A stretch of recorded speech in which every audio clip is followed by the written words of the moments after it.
Urdu phonetics को कोई इसी तरह से पढ़ाए।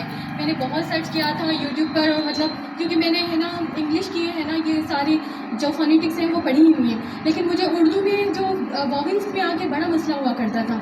और जब मैं बच्चों को पढ़ाती थी तो उनके इसी तरह के जो सवाल थे तो अक्सर मैं उनमें उलझ जाती थी। जो आज सर ने मेरे बहुत से सवाल हल किए, तो इसलिए मैं सर का तहे दिल से शुक्रिया अदा करना चाहूँगी।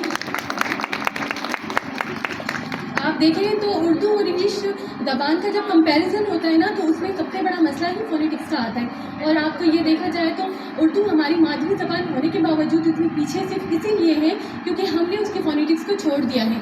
आप देखेंगे अगर आप उर्दू में मास्टर्स करते हैं या इंग्लिश में, तो उनका कंपैरिजन मैं आपको बता सकती हूँ, क्योंकि मैंने उर्दू में मास्टर्स किया हुआ है और मेरी कज़न्स हैं वो जो इंग्लिश में मास्टर्स कर रही हैं। तो फ़र्क ये है कि वहाँ पे लिंग्विस्टिक्स एज ए सब्जेक्ट इतनी बेहतरीन पढ़ाई जाती है कि वो लोग स्टार्टिंग से ही सीखते हैं कि बच्चों को किस तरह से प्रमोट करना है, किस तरह से पढ़ाना है।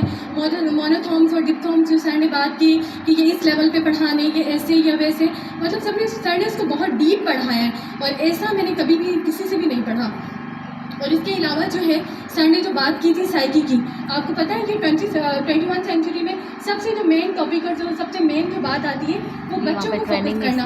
और सर ने जो बातें की है वो मैंने खुद ने अपने टीचर से सीख के अपने अंदर डेवलप की थी और मैंने उसका इम्प्लीमेंट देखा है स्कूल में। मैं बच्चों के साथ मतलब इसी तरह से पेश आती हूँ जिस तरह से सर बताते हैं। तो यहाँ आके मुझे बहुत खुशी हुई कि हम उस लेवल पर चल रहे हैं। हम लोग जब एक कदम उठाते हैं तो हमें और रास्ता दिखाने के लिए लोग मिलते हैं, और सर ने आज बहुत बेहतरीन मुझे डायरेक्शन दी है। तो इसलिए मैं कई दिन से सर का बहुत बहुत शुक्रिया अदा करना चाहूँगी। मैं चाहूँगी कि गवर्नमेंट इदारे भी सर जैसे काबिल असातिज़ा को बुलवाएं और उनसे इस तरह के सेशन मज़ीद दिलवाएं। Thank you.